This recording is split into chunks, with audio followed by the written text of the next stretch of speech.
Hey, it's Christina. Thanks for joining us, and welcome to The Squeeze.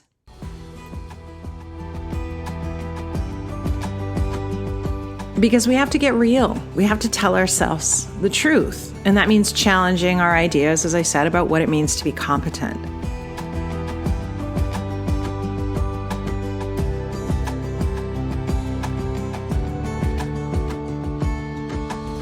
Hi. Okay, so true confession.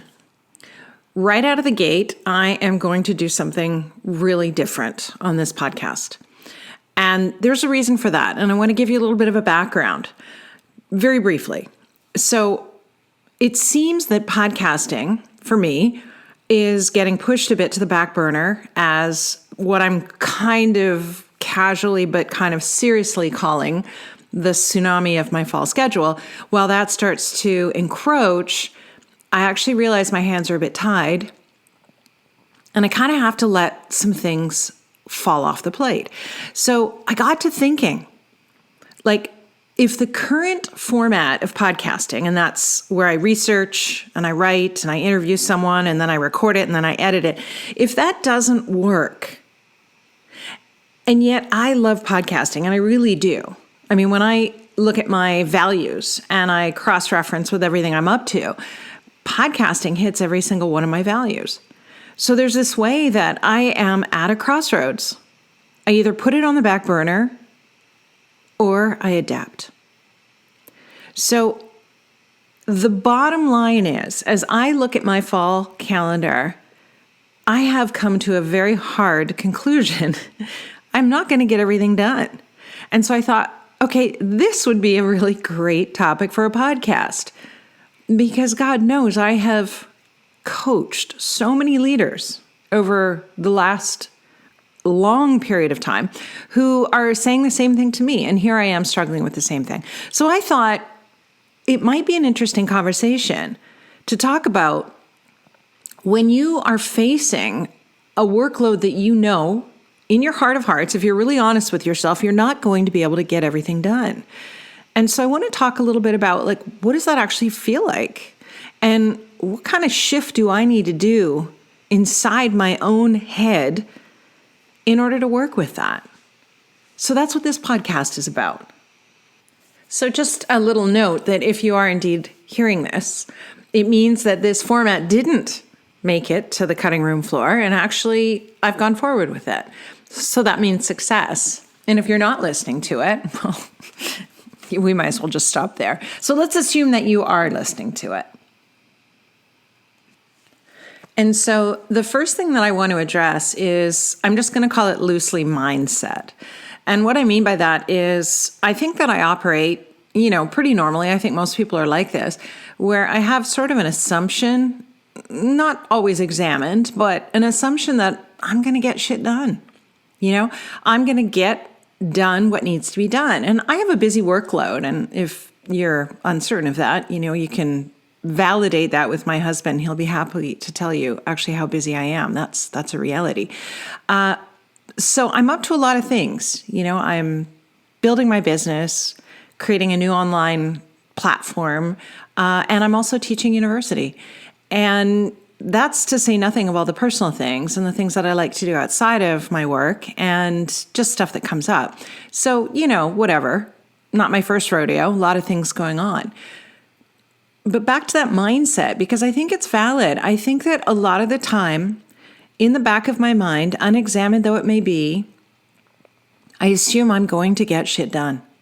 And I think that there is a little bit of a work ethic mentality in there, and I think there is a lot of perfectionism in there.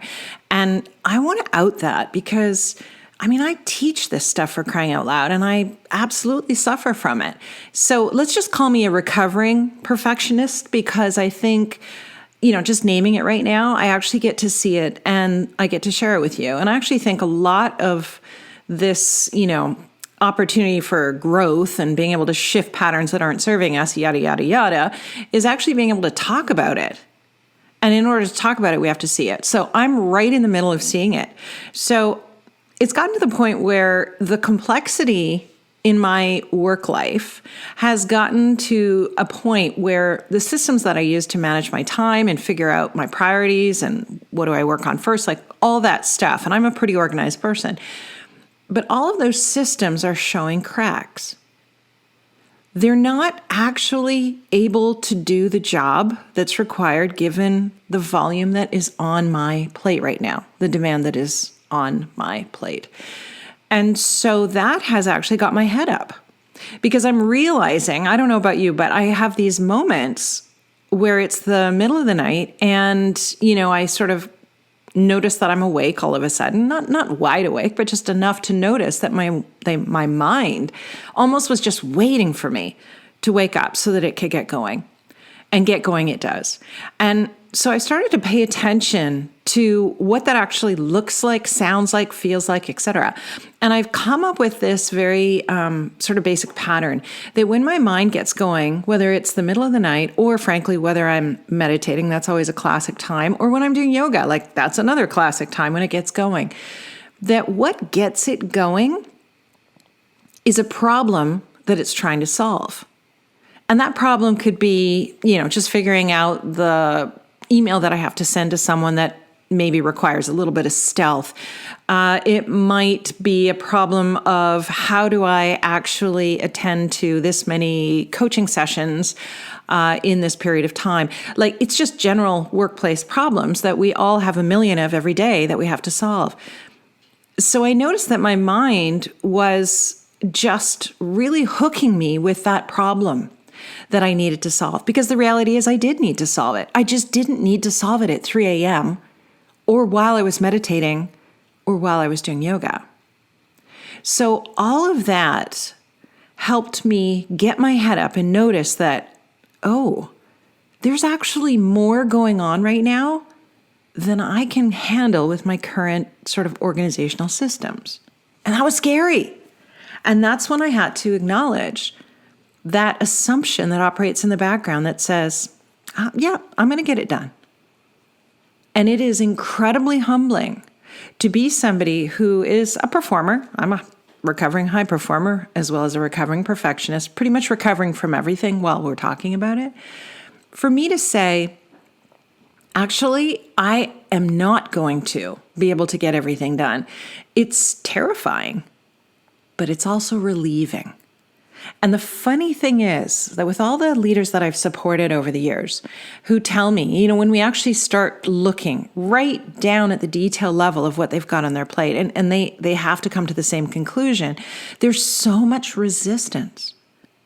And the resistance is based on this, like, we'd rather live in the fairy tale called, I can get it all done, I just have to put more time in, or have to work harder, or smarter, or maybe I'll just give up this weekend, or maybe next weekend too, et cetera, et cetera, et cetera.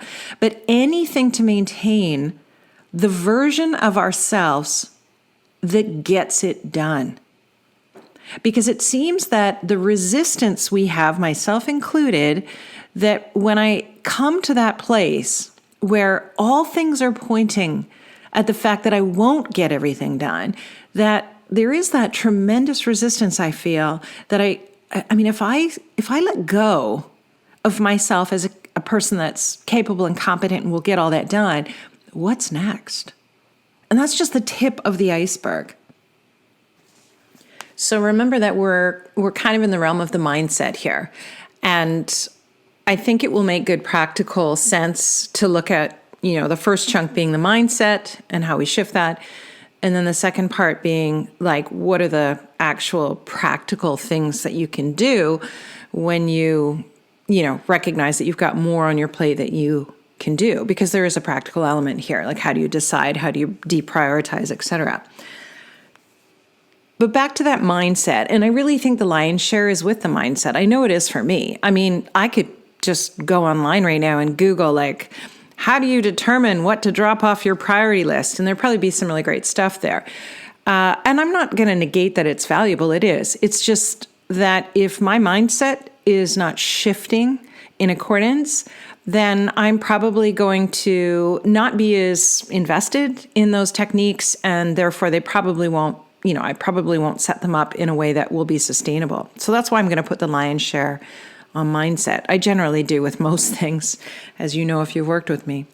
So back to this mindset and that fear that, if I let this stuff drop, or I, say no to that, or just simply say, I can't, then maybe that could become a habitual thing. Like I'll let go of something else and I might just sort of stop polishing the way I show up over here. And who knows, it'll be like a snowball, going down the hill, picking up speed and becoming bigger and bigger. And to the point where, I'll completely and utterly lose all of my credibility and my reputation and who'll want to work with me. And, again, that's just the mental monkey mind, as we call it.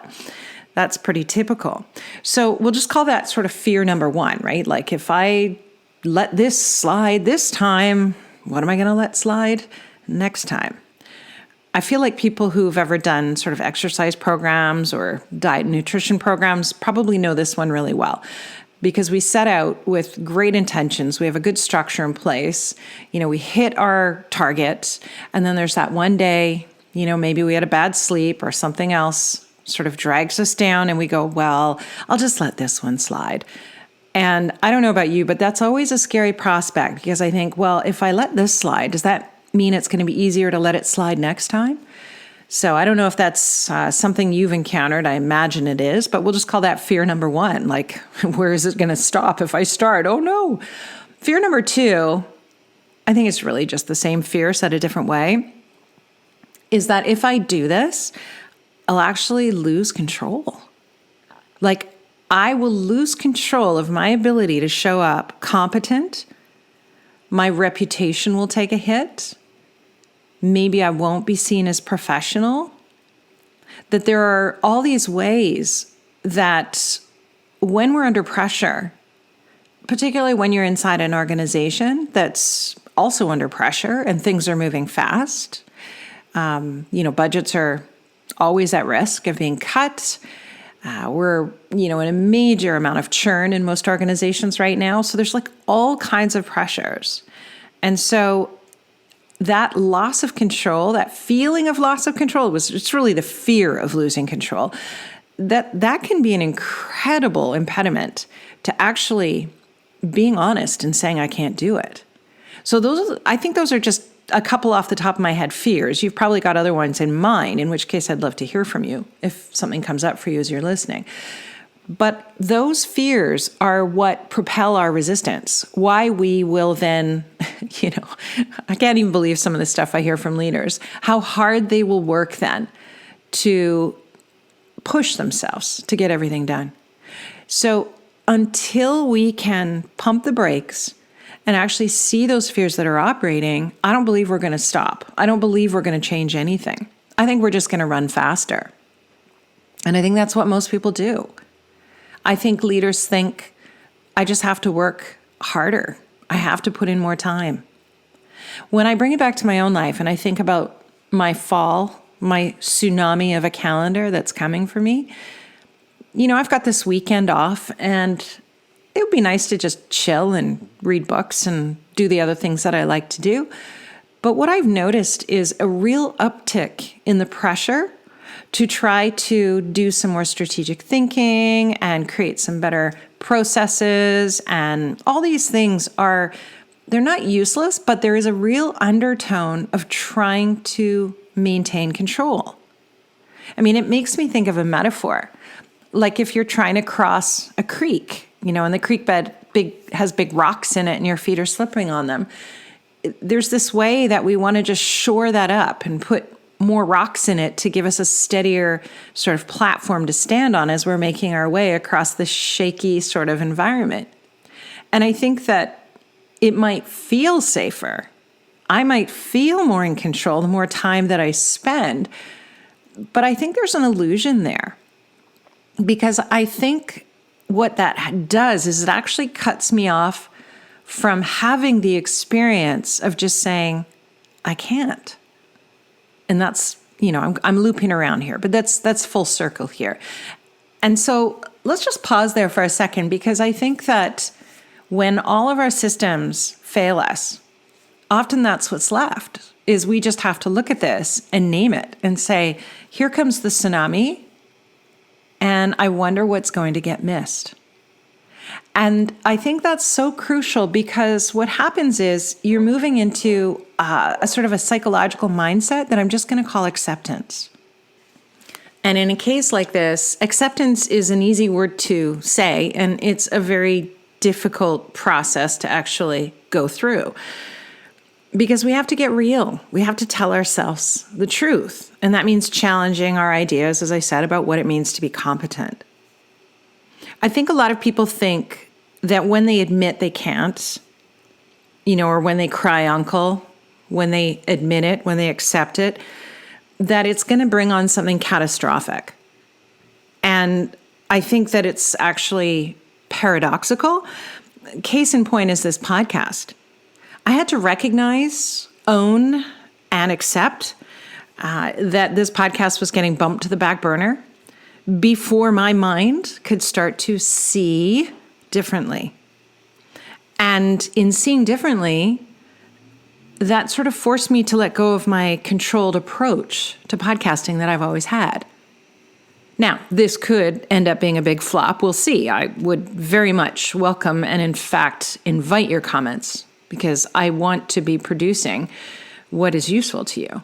And I just thought that when I recognized that I wasn't doing podcasting and how much it meant to me, that I thought, yeah, that's a pretty common topic. I think a lot of people are feeling hemmed in by their calendars. So are you with me so far on this whole mindset thing? Like, actually, that there is a little bit of surrender here. And surrender is one of those funny things that it feels so hard to do. And yet the second we do it, it's like suddenly it's relieving. And so it might be for you a conversation that you have with your boss to just simply say, I can't. And that's ballsy. That takes courage. But you know what's incredible is it's kind of like what you're doing is you're providing like the blank slate for how we move forward from here. Because I think what normally happens is that leaders, to their own detriment, they won't be clear like that. And so the messages coming to the boss are cloudy, unclear. And often leaders will resort to a lot of what I would call sort of passive-aggressive sort of maneuvers. Now, I think largely they're unconscious.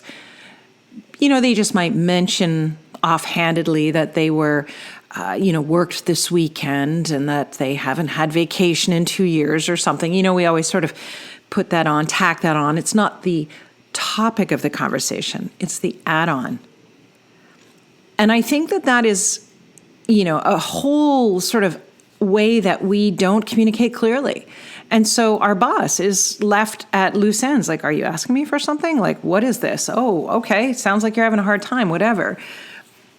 But to actually sit down, metaphorically perhaps in some cases, and just say, I can't, without apology, without victimization, right? Because we could always go down that path too. I could have been a total victim about podcasting. Hey, to be frank, I was for a minute. I was just like, this sucks. Like, really? This is like what I have to get rid of? But we don't have to stay there. So I think it's about that clear communication. It's about surrendering to the reality and acceptance. And then I think that there is this paradoxical opening. I've worked with a lot of leaders who, by the time they show up on my doorstep, they're so overextended that they wouldn't know balance if it came up and smacked them in the head. They just wouldn't. And it's only by starting to slow down, which for most people going fast is scary. It's scary for me too. It's just that I have such a track record of success of slowing down that the evidence just speaks for itself. So when I get overwhelmed or going too fast, I know the first thing I need to do is pump those brakes.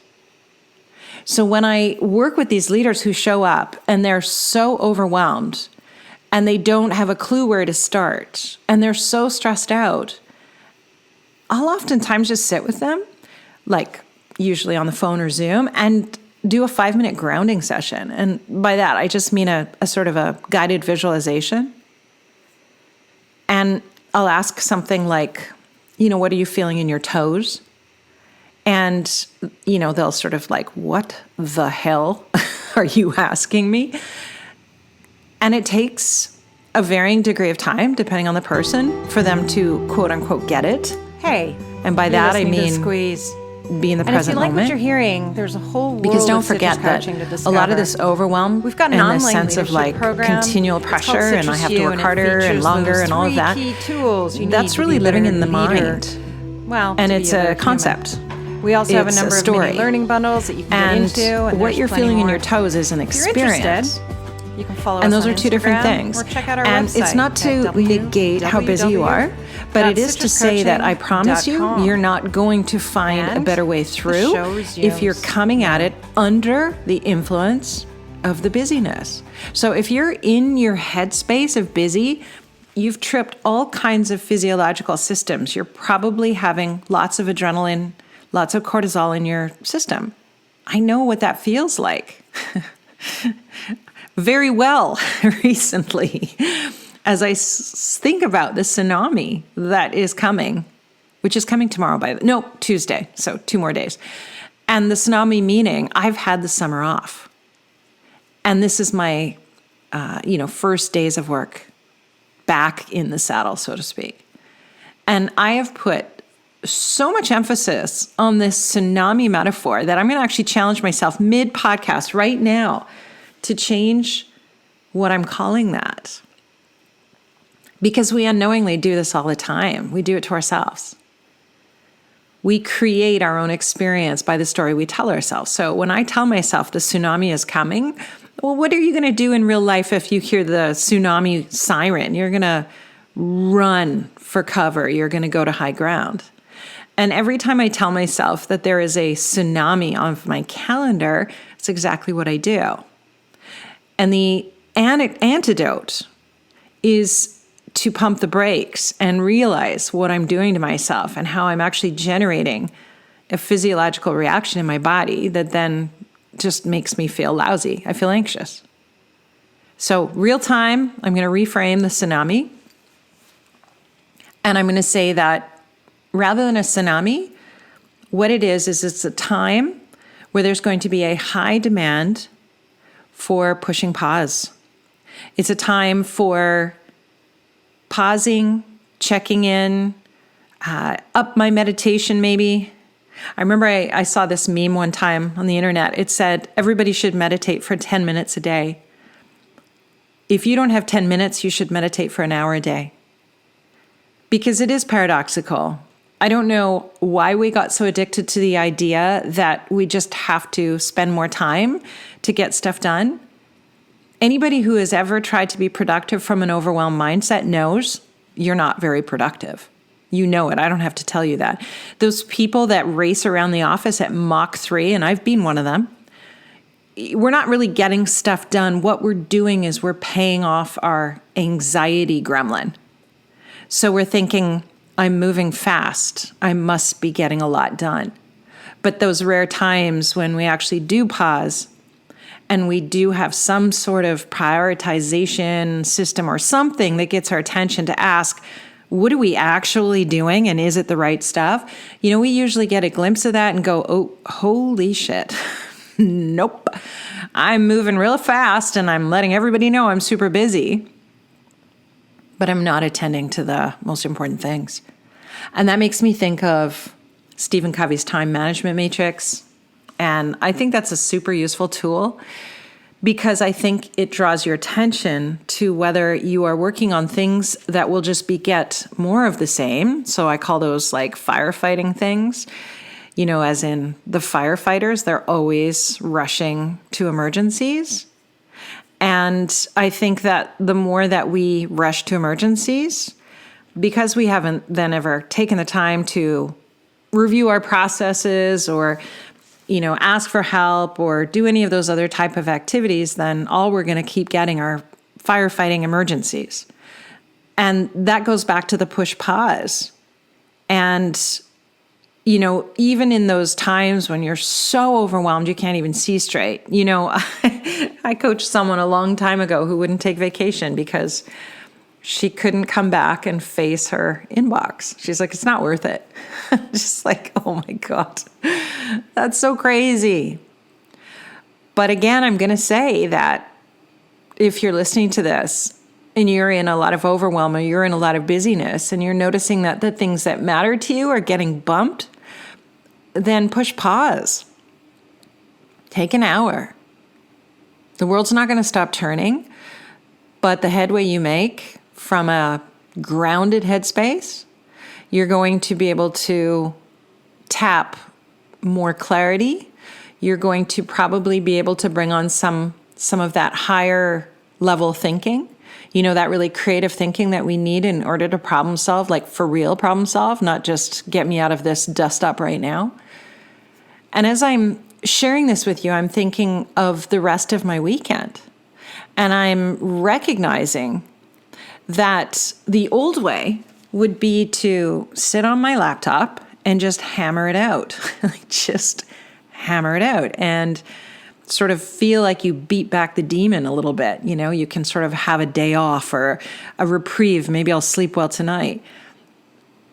But anybody that's ever been to the carnival, the traveling carnival or whatever I don't even know if there's a modern version of it, but maybe you've heard of the whack-a-mole game. It's a great metaphor for this. I've used it for years and years and years because every time you whack-a-mole, another one pops up somewhere else. And that's exactly what my business life is like, and it's probably much like yours as well. So I could sit here on my laptop on this sunny afternoon and just bang away, right? Just go through and mark a whole bunch of stuff for school and send a whole bunch of emails and, just like, what I'm saying. It's you just get your little pickaxe out and you're just chip, chip, chip, chip, chip. And then you sort of have that feeling of I've done a lot of stuff. But when you step back metaphorically and you look at the big picture, has anything changed? And that's why I'm doing this podcast today, because something major changed.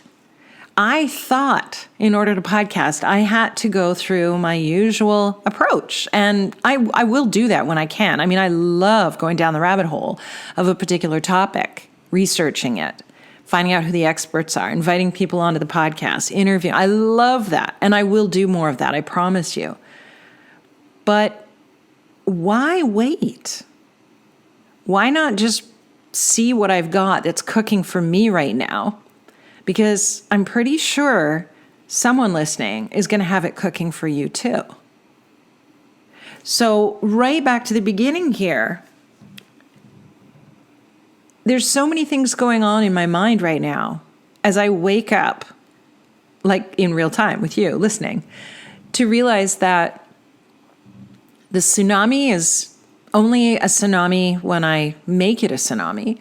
And that it is crucial to pay attention to those things that we do that really matter to us. And I know this.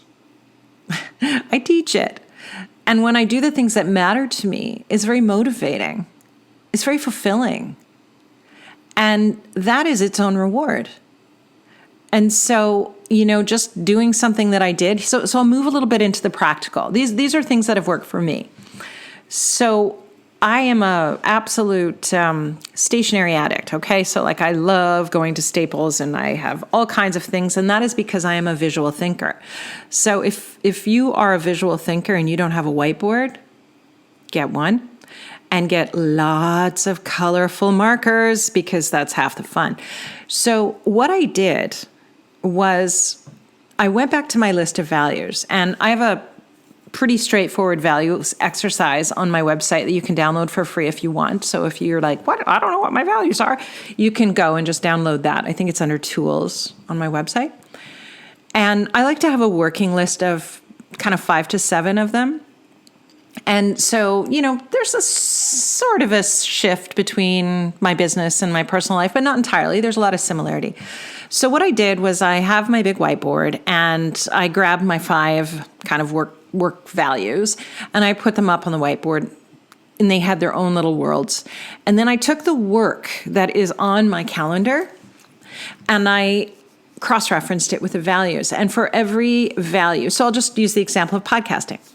So some of the values, things like variety, learning, challenge, contribution. I'm forgetting the other one. So for every one of those values that podcasting hits, I put podcasting beside it. And I can tell you right now, podcasting showed up next to every single one of them.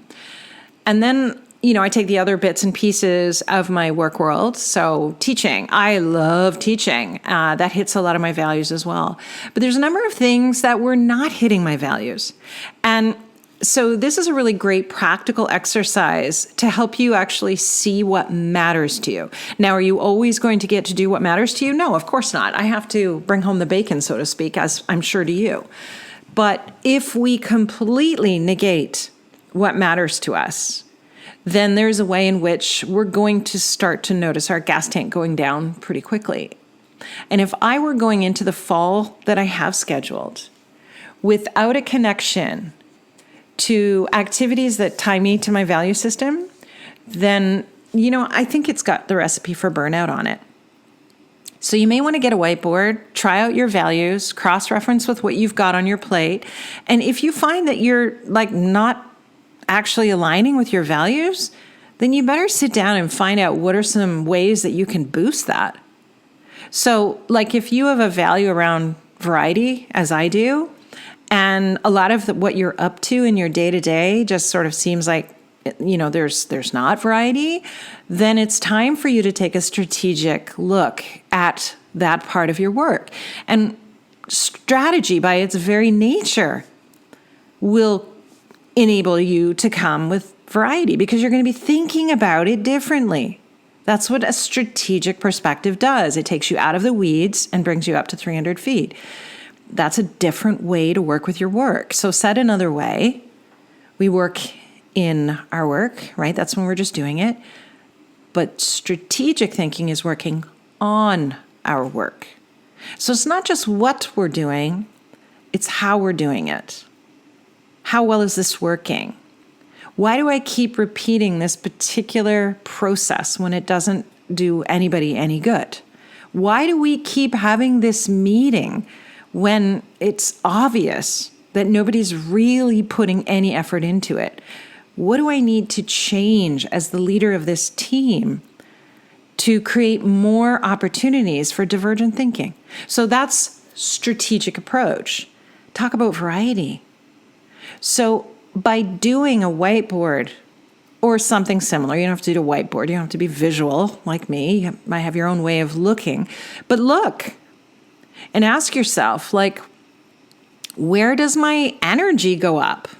Right? I think there's something on my website on managing your energy levels, and you can kind of look at the different areas of your life and rate it. See, what I'm pointing to here is the first step is noticing it. And I'll tell you, back to the beginning, the way I noticed it was when I realized that podcasting was going to have to be something I let go of.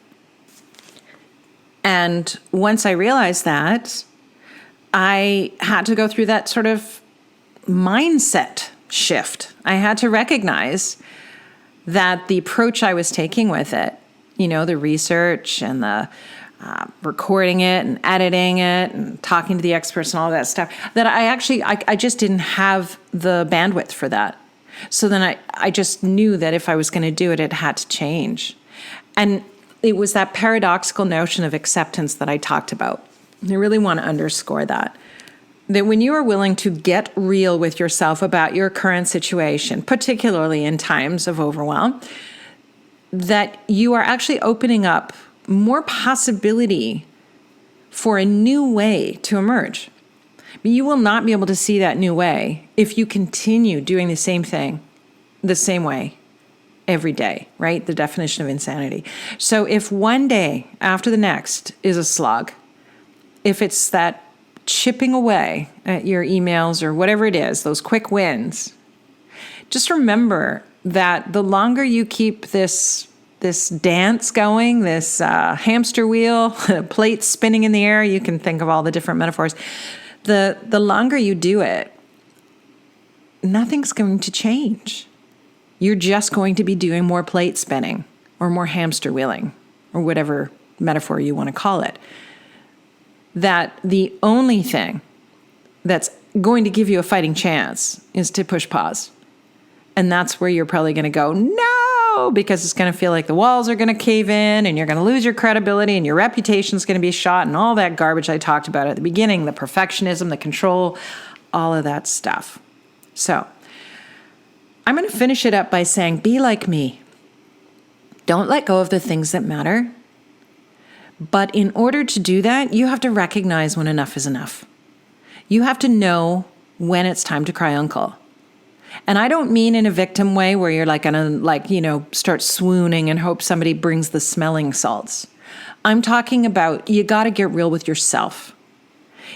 This is about, I want to say, pull on your big kid pants. I don't know if I like that metaphor. Put on your big boots, time to do some adulting, whatever you want to call it. But like, get real with yourself. Like, stop this Disneyland fantasy that you're going to get everything done.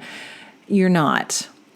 And if there's a certain level of emphaticness to my voice, it's because I'm a little bit annoyed with myself for falling into this pitfall. Given that I teach this stuff, given that I have all these systems for waking myself up, my speed bumps, well, they failed me until now. And that's why I decided to do the podcast today. So I hope you enjoyed it. I'd love to hear what you thought. So please send me a note. I've discovered that it is a really important value for me to continue to contribute and share what I'm learning out into the world to whoever is listening. And that is what succeeded today. So I hope it continues to succeed, but I got to tell you, this is not my last kick of the can with perfectionism or my resistance to saying I can't do it, but I've really enjoyed recording this, and it took me 45 minutes. And, the editing on this is going to be pretty straightforward. So nothing like my previous efforts. And those are great. I love those earlier podcasts. But what I'm saying is I learned something new today with you in real time. And it was fun to share. So thanks for listening. And I'll see you next time. So you've been listening to The Squeeze. Thanks for joining us today. If you want to continue tuning in, don't forget to click subscribe. And as always, we want to hear your thoughts, your comments, your feedback, and challenges if there's anything you don't agree with. Thanks for joining us, and see you next time.